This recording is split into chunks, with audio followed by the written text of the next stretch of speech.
O Senhor esteja convosco. Proclamação do Evangelho de Jesus Cristo, segundo Marcos. Naquele tempo, Jesus se manifestou aos 11 discípulos e disse-lhes: Ide pelo mundo inteiro e anunciai o Evangelho a toda criatura. Quem crer e for batizado será salvo. Quem não crer será condenado. Os sinais que acompanharão aqueles que crerem serão estes: expulsarão demônios em meu nome, falarão novas línguas, se pegarem em serpentes ou beberem algum veneno mortal, não lhes fará mal algum. Quando impuserem as mãos sobre os doentes, eles ficarão curados. Depois de falar com os discípulos, o Senhor Jesus foi levado ao céu e sentou-se à direita de Deus. Os discípulos então saíram e pregaram por toda parte. O Senhor os ajudava e confirmava a sua palavra por meio dos sinais que o acompanhavam. Palavra da salvação.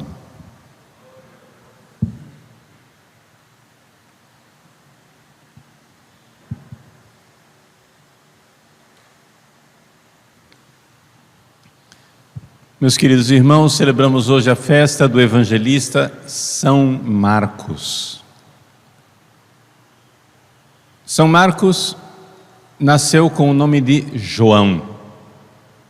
Esse é o nome hebraico, mas como na época de Jesus era muito comum,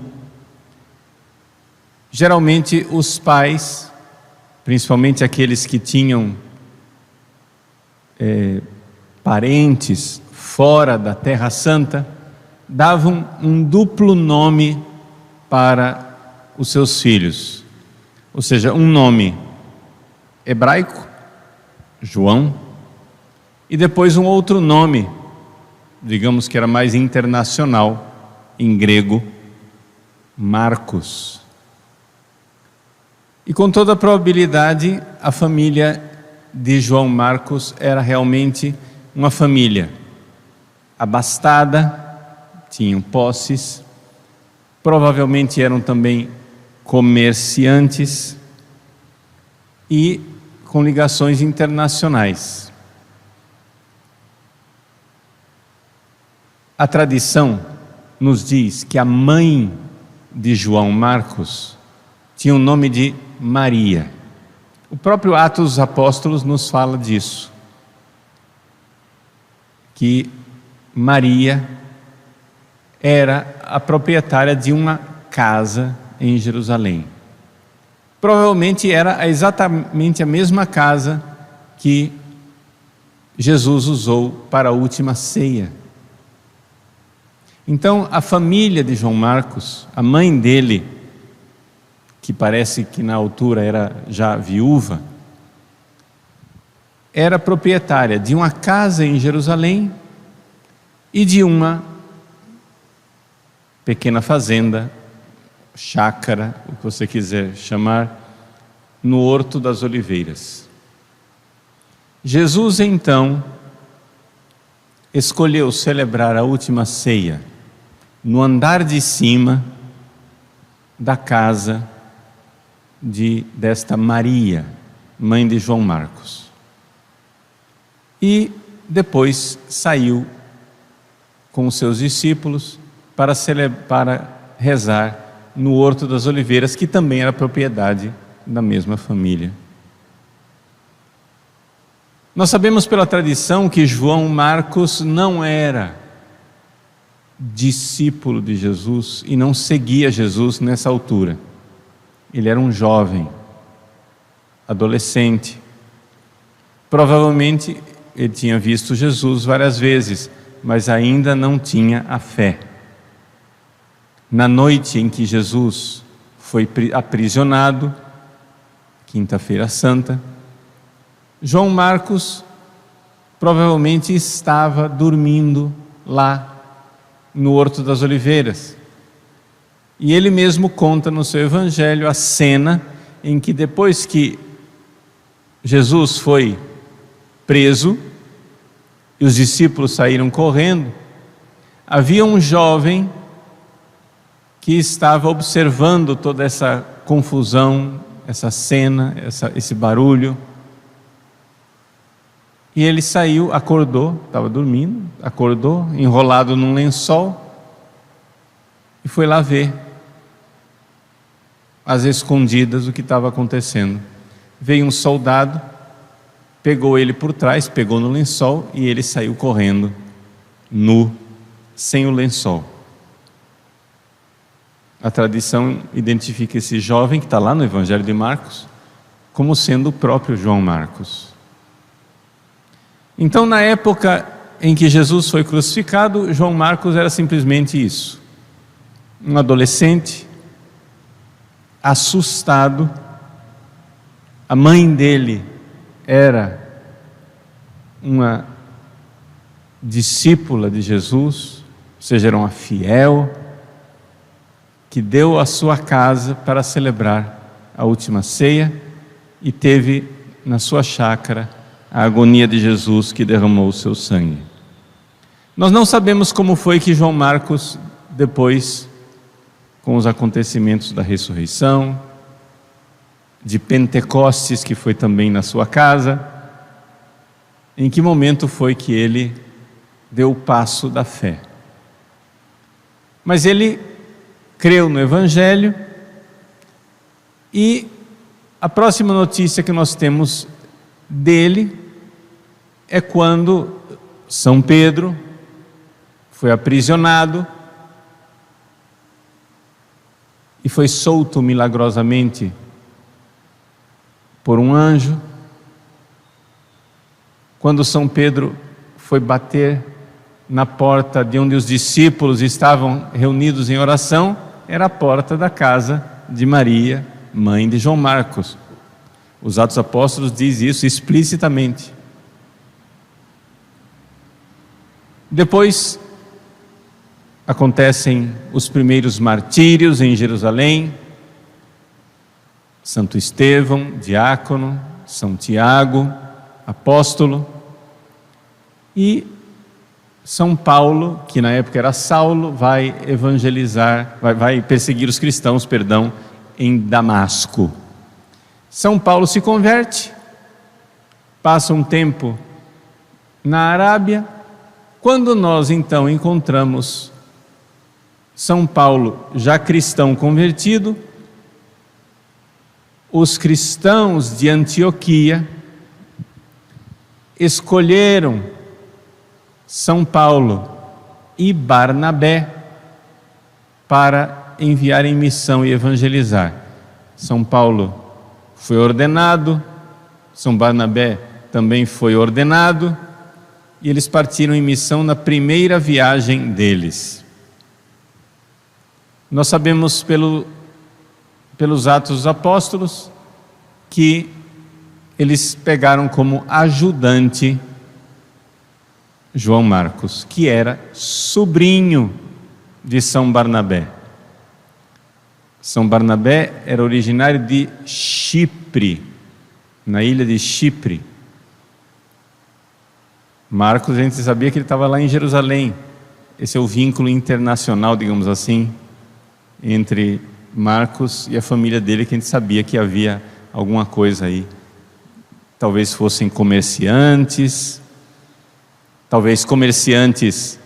de azeite, tinham o Horto das Oliveiras, faziam azeite, nós não sabemos. O fato é que na primeira viagem apostólica, João Marcos, recém-convertido, já não era mais um adolescente, era já um jovem, mas o jovem não aguentou a dureza da viagem. São Paulo, que já estava num nível de santidade muito mais avançado do que o jovem Marcos, quis continuar a viagem. Marcos voltou para Jerusalém. Não sabemos a razão. A gente pode imaginar que talvez estava com saudade do conforto da sua casa, saudade de mamãe, alguma coisa assim. O fato é que ele negou fogo na primeira viagem. E isso foi fonte depois de uma discordância entre São Paulo e São Barnabé. Quando São Paulo foi fazer a segunda viagem, e Barnabé quis levar João Marcos como assistente, São Paulo chegou e disse: não, parou. Outra vez eu não caio nessa. E então os dois se separaram e Barnabé levou Marcos para uma viagem evangelizadora em Chipre, a sua terra natal. Nós sabemos que essa situação aconteceu mais ou menos por volta do ano 47 depois de Cristo. Mas não levou muito tempo, e nós então, 10 anos depois, temos notícia outra vez de que São Paulo voltou a confiar em João Marcos. Nas suas cartas, carta aos Colossenses, 1 Timóteo, São Paulo diz que está lá Marcos, que é indispensável para o meu ministério. Então ali para frente a gente já vê que Marcos certamente antes era um recém-convertido, um aprendiz dos apóstolos, nós diríamos hoje um seminarista, não é? Agora, 10 anos depois, já parece mais maduro, provavelmente já, quem sabe até bispo, certamente sacerdote, e começa então a evangelização. Ele se demonstrou então, nessa altura da história, João Marcos se demonstrou muito importante para São Pedro. São Pedro, como nós sabemos, era um pescador da Galileia. Ele falava somente aramaico, e ainda falava aramaico com um forte sotaque, né? Um forte sotaque galileu. E ele não, provavelmente sabia muito pouco grego ou nada, quase nada. Ele precisava de um tradutor.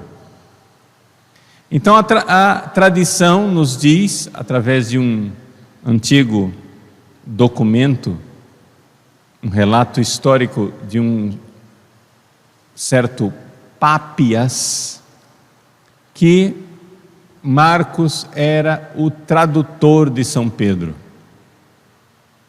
O velho Pedro contava suas histórias, suas lembranças, pregava o Evangelho, falando de Jesus, e Marcos ia traduzindo. Foi então que Pedro e Marcos terminaram indo para Roma, como nós ouvimos na primeira leitura, não é? São Marcos é mencionado por São Pedro como sendo meu filho. E eles estão aonde? A igreja que está em Babilônia. Babilônia aqui é com toda probabilidade Roma. Os dois estão em Roma, né? E saúda também o meu filho Marcos. Então foi lá em Roma que São Pedro terminou os seus dias pregando o Evangelho, e São Marcos fez o trabalho de escrever o seu Evangelho. O Evangelho de Marcos foi escrito na cidade de Roma, nos conta a tradição. Inclusive tem lá em Roma a igreja de São Marcos, que fica na Praça Veneza, que é onde tradicionalmente São Marcos teria ficado hospedado lá em Roma, e é ali que ele escreveu o seu Evangelho. O Evangelho de São Marcos é claramente, todos os exegetas e estudiosos veem com muita clareza sinais daquilo que é a pregação de São Pedro, né? Episódios em que só Pedro estava presente, Marcos narra, e toda hora São Marcos coloca expressões em aramaico, por causa das traduções que ele fazia de São Pedro, né?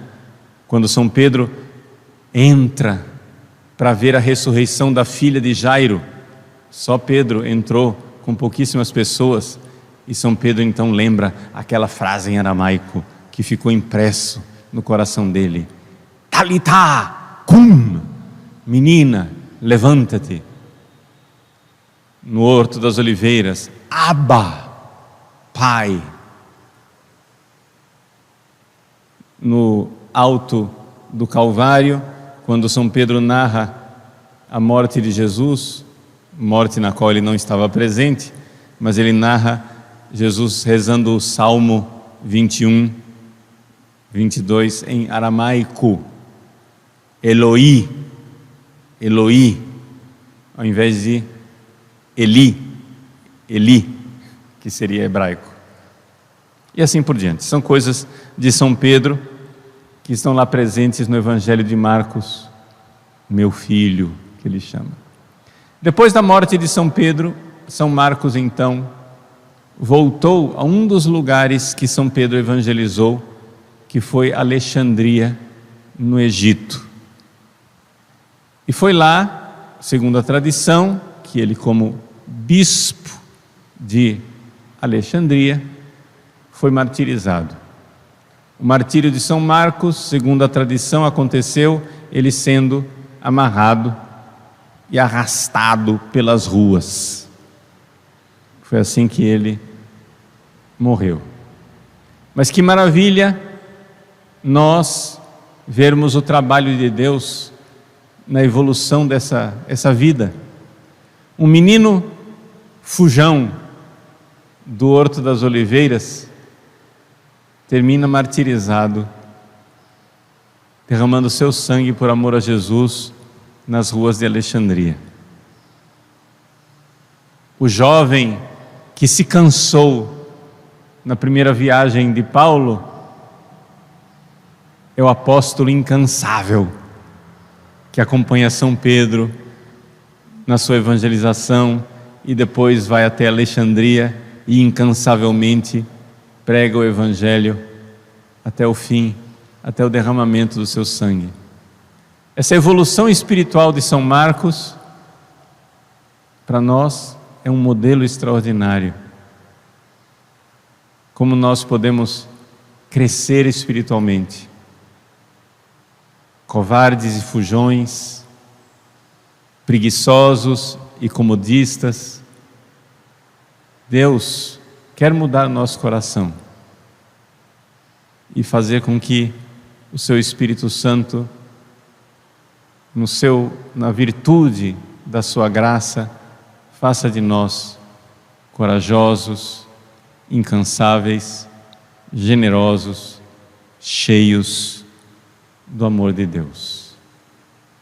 João Marcos, evangelista, antes um covarde, hoje celebrado no céu como evangelista cujo símbolo é o leão.